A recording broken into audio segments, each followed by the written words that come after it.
What if a single political insult could shake the foundation of one of the most important cross-border food systems in North America and push thousands of American farmers to the edge of collapse? That is the question now facing viewers across the United States as the diplomatic fallout from the so-called 51st state shock spreads far beyond politics and begins to reshape consumer behavior, supermarket decisions, and agricultural trade flows. When former President Donald Trump declared publicly that Canada is basically the 51st state of America, many Canadians saw it not as a joke, but as a profound dismissal of their national identity. Within days, anger turned into economic action. A rising movement of Canadian consumers began rejecting products from the United States, and one target is emerging as the most symbolic and the most explosive: American milk. Milk is not just another grocery item. It is a cornerstone of rural employment, a lifeline for struggling family farms, and a highly sensitive export that stabilizes prices in several Northern American states. If Canada truly boycotts American milk, the consequences could cascade through the United States economy with alarming speed. Stay with this report until the very end, because the deeper we go, the more a hidden shock inside the story will challenge what you think you know about the future of United States agriculture. The scale of vulnerability inside the American dairy system becomes far more alarming when examined through the cold lens of production capacity and structural imbalance. The United States produces more than 105 million metric tons of milk every year, a volume that already exceeds domestic consumption and places enormous pressure on export markets to absorb the excess. Even a small shift in foreign demand can trigger price swings that wipe out entire profit margins. Canada's supermarket network has historically served as one of the most predictable external outlets for this oversupply. Geographic proximity keeps transportation expenses low, and stable consumer habits provide steady purchasing cycles. If that channel disappears, even temporarily, the American dairy market will face a surge of redirected supply with no immediate destination. This is not a mild inconvenience. It is a destabilizing event that can crash farm gate prices with unprecedented speed. For family-run dairy farms operating on extremely thin margins, a sudden downward spiral in prices is not merely a financial setback, it is an existential threat. Many farms across northern regions of the United States are already fighting rising feed costs, labor shortages, and the growing expense of fuel and equipment maintenance. A fresh drop in milk prices could force thousands of operations into accelerated liquidation, cutting deeply into the local employment base and destabilizing rural economies that rely heavily on agriculture-related income. Processing plants would face a parallel crisis. Their infrastructure is designed around predictable supply contracts that balance domestic and export needs. A disruption of this magnitude would overwhelm processing capacities in some regions and leave other facilities underutilized, creating logistical chaos across the entire cold chain network. From tanker trucks to packaging manufacturers to refrigeration maintenance firms, the shock would ripple outward through multiple industries with compounding force. Even more concerning is the political reaction that such a collapse could trigger. Dairy-producing states hold significant congressional influence, and the fallout could push lawmakers toward extreme policy measures, including retaliatory trade barriers that reignite long-standing tensions between the United States and Canada. A single consumer boycott could evolve rapidly into a full diplomatic confrontation with costly consequences. Yet the most disruptive impact is not economic and not political.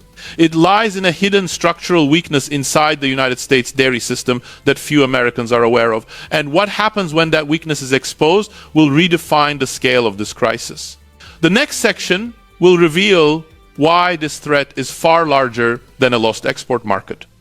The shock waves that would spread across the United States economy following a Canadian boycott of American milk extend far beyond lost export sales. What makes this scenario uniquely dangerous is how deeply the dairy supply chain is woven into the economic architecture of rural America. In many counties across northern and midwestern regions, dairy farming is not simply one sector among many. It is the central pillar supporting schools, small businesses, transportation services, local banks, and entire municipal tax structures. When milk prices fall, the damage cascades immediately. Lower revenue forces farms to cut hiring, reduce feed purchases, delay equipment maintenance, and scale back transportation contracts. These reductions strike directly at the livelihood of truck drivers, mechanics, feed suppliers, grain farmers, veterinarians, and rural service companies. In regions where agriculture is the primary economic engine, even a modest contraction can create a chain reaction that accelerates unemployment and drains community budgets. The vulnerability of family farms adds another layer of risk. The United States has lost more than 17,000 dairy farms over the past 2 decades, according to Department of Agriculture reports. Many of those that remain operate with debt levels that leave no room for mistakes. If milk prices decline again in the aftermath of a Canadian boycott, lenders may tighten credit conditions, raising interest burdens and pushing farms toward insolvency much faster than in past downturns. Processing facilities, which convert raw milk into consumer products, face their own crisis. Their survival depends on consistent throughput. A sudden imbalance between supply and available demand can force factories to reduce shifts or suspend operations entirely. These closures would wipe out hundreds of skilled and semi-skilled jobs, weaken regional manufacturing networks, and impose additional pressure on state budgets already strained by economic volatility. The social toll is equally severe. As farms close, families leave. Schools lose enrollment. Local businesses lose customers. Hospitals and clinics struggle to remain financially viable. Rural communities that have spent decades fighting demographic decline would face an intensified cycle of depopulation and economic erosion. And yet, the harshest consequence has not been discussed. There is a deeper structural fragility in the way the United States supports its dairy sector. And when that system is forced into crisis, the results are far more disruptive than market losses alone. What follows reveals a vulnerability that could destabilize multiple states simultaneously. While the economic shock in the United States would be severe, the consequences within Canada would also reshape the country's food system in profound ways. A complete rejection of American milk by Canadian retailers would instantly alter pricing dynamics, supply allocation, and long-term agricultural planning throughout the country. Canada's supply-managed dairy system is built on carefully calibrated production quotas designed to match domestic consumption. Removing American imports from supermarket shelves does not simply eliminate a foreign product. It forces Canadian producers and processors to adjust capacity at a speed rarely required in normal market conditions. In the short term, the removal of American milk could create localized tightness in supply, particularly in provinces with fast population growth such as Ontario and British Columbia. This can lead to slightly higher retail prices, increased transportation requirements, and greater pressure on processing plants to operate at full capacity. Yet, contrary to what many assume, this pressure may actually strengthen Canada's dairy sector over time. Higher demand for domestic output would justify new investments in processing infrastructure, cold storage, and farm expansion. Government agencies could accelerate quota adjustments, helping dairy farmers scale production more quickly to stabilize prices. This repositioning would make Canada more self-sufficient and less exposed to external political disruptions from the United States. For Canadian consumers, the boycott would be perceived less as an economic sacrifice and more as a reaffirmation of national autonomy. Public sentiment has shifted sharply in recent years, with increasing awareness of how consumer choices can shape geopolitical outcomes. Choosing Canadian milk would symbolize more than supporting local agriculture. It would represent a collective rejection of political disrespect and a broader desire to protect national economic identity. Canadian businesses, from grocery chains to logistics providers, would adapt with equal determination. Retailers would redesign sourcing strategies, distributors would recalibrate trucking routes, and processors would retool production lines to handle larger domestic volumes. In a country accustomed to managing supply chains that span vast distances and challenging climates, the shift away from American imports is disruptive but entirely manageable. However, beneath this wave of economic nationalism lies a strategic shift with consequences far beyond Canada's borders. The next section exposes how this transformation could alter the balance of power in North American agriculture and why Washington may find itself facing a challenge it is not prepared to answer. Inside Washington, the potential fallout from a Canadian boycott of American milk is far more explosive than many policymakers initially recognize. The political geography of the United States dairy sector intersects directly with some of the most strategically important electoral regions in the country. States such as Wisconsin, Michigan, Minnesota, Pennsylvania, and New York do not merely produce large volumes of milk. They are central battlegrounds in national elections, shaping congressional majorities and ultimately presidential outcomes. If a Canadian boycott triggers a rapid decline in farm income, lawmakers from these states will face overwhelming pressure to intervene. Historically, agricultural distress has driven some of the most aggressive trade actions in United States political history. In previous cycles, lawmakers responded by demanding compensatory subsidies, expanded farm relief packages, or retaliatory measures aimed at foreign partners. In the current climate, these pressures would escalate quickly toward demands for new tariffs targeting Canadian exports. Tariffs imposed under emotional political pressure rarely remain contained. Legislators, eager to demonstrate resolve, could extend penalties beyond dairy to sectors such as softwood lumber, aluminum, beef, or even automotive components. Every one of these categories represents billions of United States dollars in annual cross-border commerce. The result would not be a narrow disagreement. It would be the opening phase of a broader trade confrontation capable of reshaping supply chains across the entire North American region. The diplomatic consequences would be equally profound. Canada is not merely another trading partner. It is one of the closest allies of the United States, cooperating across defense, energy, intelligence, and border security. If political rhetoric hardens and retaliatory measures escalate, the rupture could weaken coordination on issues far beyond agriculture. International observers, including members of the Group of Seven and the North Atlantic Treaty Organization, would interpret the conflict as evidence of deepening instability within North America, a region that has long been considered a global anchor of economic and political predictability. But even these political risks pale in comparison to a deeper international shift now quietly unfolding, one that could permanently alter who controls the future of North American agriculture. The answer is hidden in Canada's changing relationships abroad, and it reveals a threat that Washington has not yet fully understood. As Canadian sentiment turns away from the United States and new opportunities emerging for foreign agricultural powers that have long sought greater access to the Canadian marketplace. Nations such as the European Union, member states, and New Zealand, two of the most competitive dairy exporters in the world, have spent decades trying to expand their footprint in high-income markets.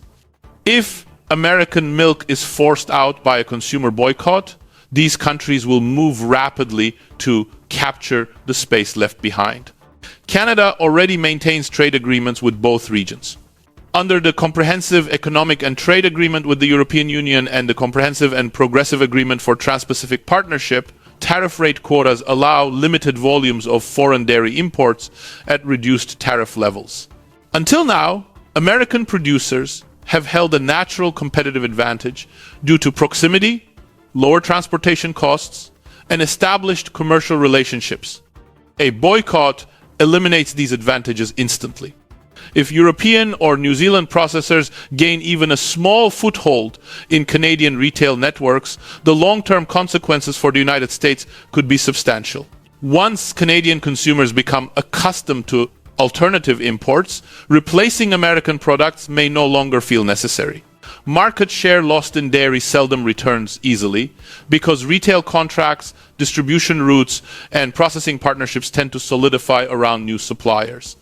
At the strategic level, foreign competitors would view American exclusion from Canada as a rare geopolitical opening. Strengthening trade ties with Canada, the 11th largest economy in the world, allows these exporters to bypass United States leverage in North American trade. Over time, a shift in Canada's sourcing patterns could weaken the influence that the United States has long held over regional food security and agricultural policy coordination.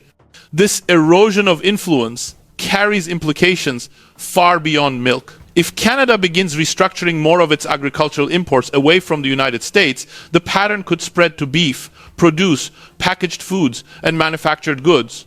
For a country as deeply integrated as the United States, losing its closest and most reliable export destination would represent a strategic defeat with economic consequences lasting for decades. Yet, the most consequential risk is not what foreign competitors might gain, but what the United States might permanently lose. The next chapter unveils a long-term structural shift that could redefine the economic balance of the entire continent, and it is a shift that no short-term trade policy or tariff retaliation will be able to reverse. The deeper danger for the United States lies not in the immediate financial losses of a disrupted dairy market, but in the long-term structural changes that a Canadian boycott could set in motion. Once a trading relationship experiences a break of this magnitude, the ripple effects often extend far beyond the initial sector. In the context of North America, where economic integration has been considered a cornerstone of stability, a fracture in agricultural trade signals a far broader unraveling. The first long-term risk is the permanent weakening of market access. If Canadian retailers and processors reconfigure their supply chains to eliminate American milk, rebuilding that market would require years of renegotiation, infrastructure recalibration, and consumer trust recovery. In many past trade disputes, once foreign buyers transition to new suppliers, the shift becomes entrenched, leaving American producers unable to reclaim lost ground even when conditions normalize. The second risk is the rising dependence of American dairy farmers on federal assistance. Over the past 2 decades, recurring downturns have already pushed a growing number of farms toward reliance on federal relief programs. A prolonged reduction in export opportunities could force Congress to expand these programs significantly, increasing federal spending commitments at a time when national debt levels are already a subject of intense political debate. A third, more profound risk involves the psychological shift among American trading partners. If Canada, one of the closest allies of the United States, demonstrates a willingness to sever a critical agricultural link in response to political rhetoric, other partners may begin reassessing their own exposure to United States unpredictability.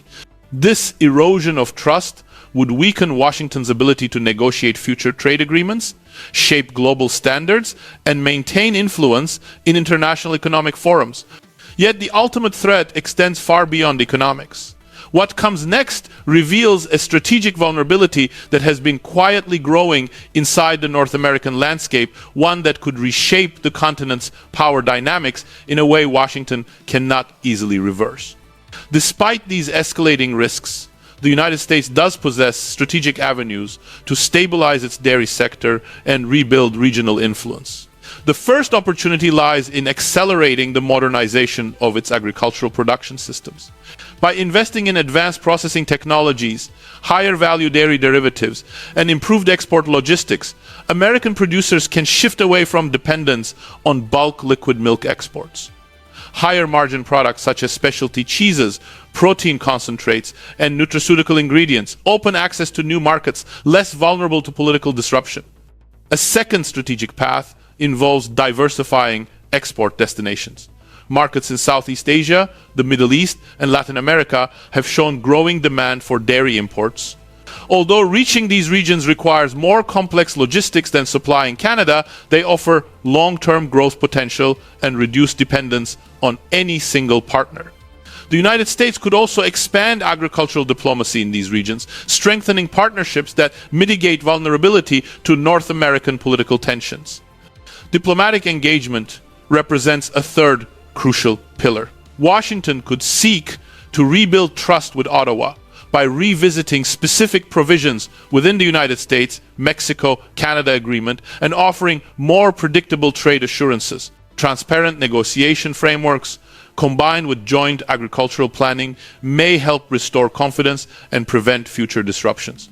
In addition, collaborative food security initiatives could strengthen cross-border resilience and reduce the probability of retaliatory actions in the future. For all these opportunities, however, one question remains unavoidable. Will American policymakers act quickly enough to prevent long-term damage? Every month of inaction allows competitors to gain ground, domestic farms to close, and continental alliances to weaken.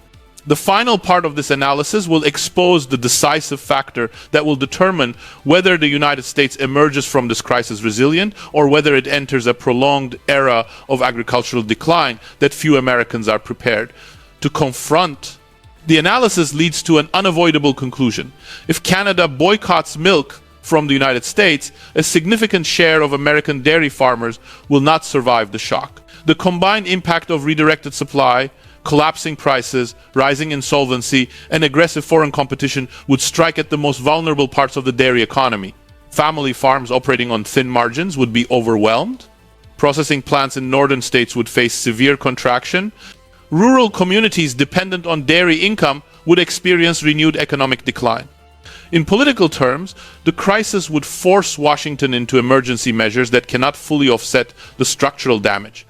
Even with subsidies, loan restructuring, or diplomatic outreach, the loss of the Canadian market would leave a permanent scar on the United States agricultural landscape. The deeper risk is not the immediate financial blow, but the long-term shift in regional power and consumer behavior that follows. So the answer is clear. Most American dairy farms could not withstand a full Canadian boycott. The consequences would reshape the sector for an entire generation. And this leads to one final question for viewers. Is the United States prepared for what happens when its closest trading partner pushes back not with weapons, but with its purchasing power?